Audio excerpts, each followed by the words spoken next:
All right. So what we're going to cover today is linear regressions. So you may have done this previously before in other classes, maybe in high school, but we're just going to make a simple XY scatter plot, and then we're going to show what we can do with that information. So what I want you to do is pull up Excel, and I urge you to use the Excel, the desktop version of Excel, not the free Excel. The free Excel will be able to do these things, but it'll look a little bit different, and the free Excel doesn't have the same capabilities. So with your desktop Excel open, we're just going to put a few things in here. So we're going to put height and weight. So let's imagine you went around and asked a bunch of people how tall they were and how much they weighed, and they gave you that information. Now, it's also important to remember what is your graph going to look like? What do you want on the x-axis? What do you want on the y-axis? What makes sense? But also, you want to make sure what you're putting into the cell, Excel understands. So Excel is not going to understand 6'2" right? But they will understand, it will understand 74 inches. So let's just imagine you went in and asked a bunch of people how much they weigh and how tall they are. And you know, you just got these few people, right? And then they gave you their weight, 200. And I'm making this stuff up.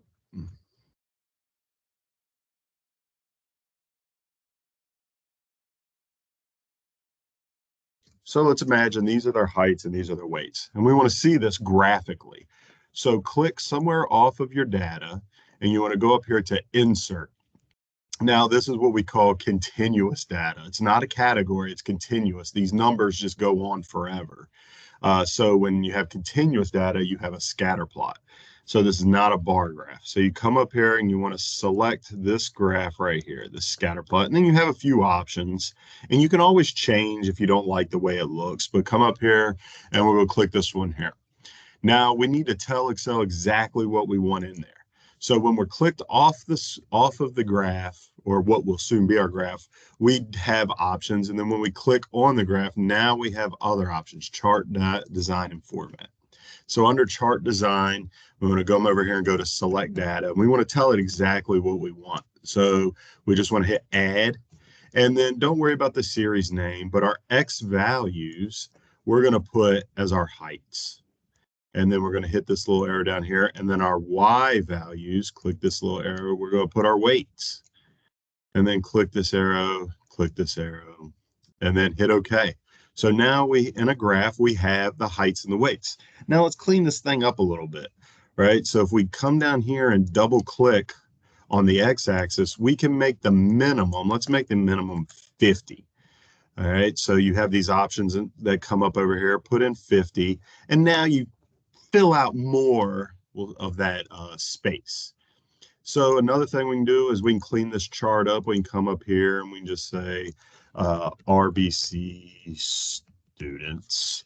And then also with the graph clicked, we can come over here to add chart element and we can add some axes titles. So over here, we're going to have weight, and then always tell us the unit, that this is in pounds. And then now we need something for the x-axis, so add chart element, axes title, our horizontal axis. Come over here. We don't want to move it. We want to write in here. This is heights. And then this is in inches. All right, so now we can see this, and we see, looking at the data, that the line, like if we were to put a line on here, that it's going upwards, which makes sense. The taller you are, the heavier you are. Now, how accurate can we predict weight given height, or how accurate can we predict height given weight? So that's what we're going to do. So come up here, and there's a few ways of doing this. And depending on how you've been taught, if you've done this before, do whatever's comfortable with you. I'm just going to show you one way. Once again, there's multiple ways to do this. Click any one of these data points, and then right click, and now you have some options. So what we want to do is we want to add a trend line.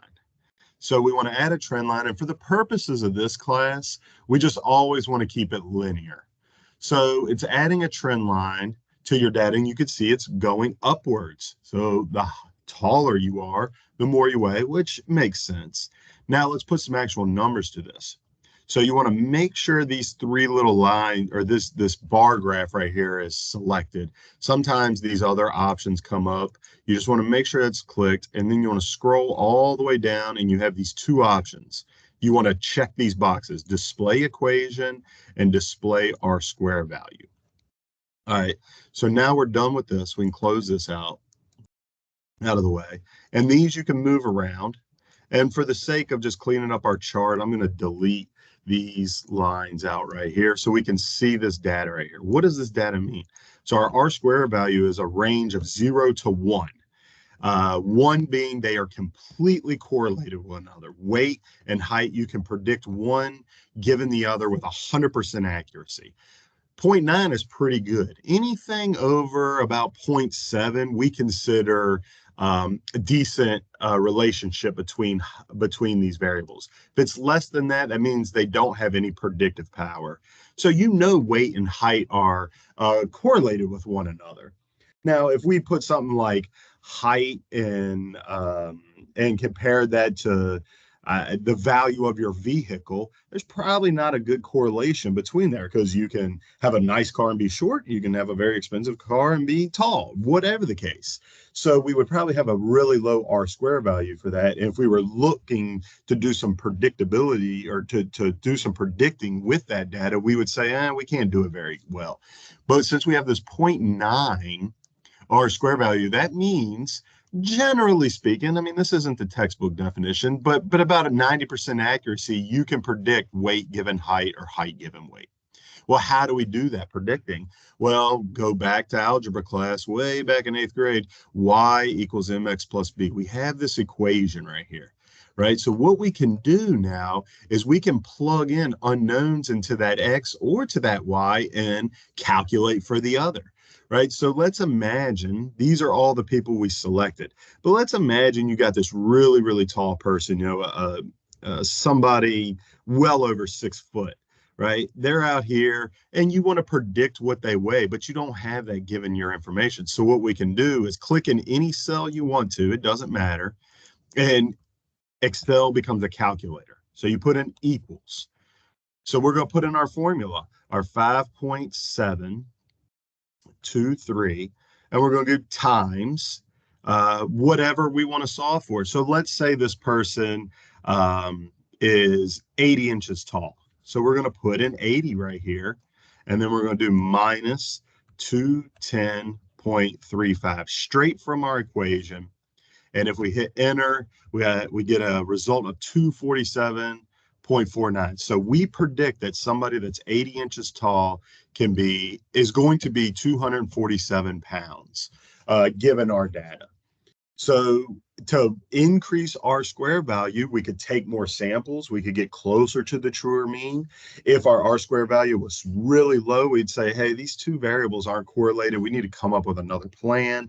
Or we look at this and we say, yeah, with about 90% accuracy, we can predict the weight of somebody. Or you can use the equation backwards. You can simply do some algebra and put x by itself on the left side of the equals mark, and then you could put in a weight and predict somebody's height given their weight. Hope this helps.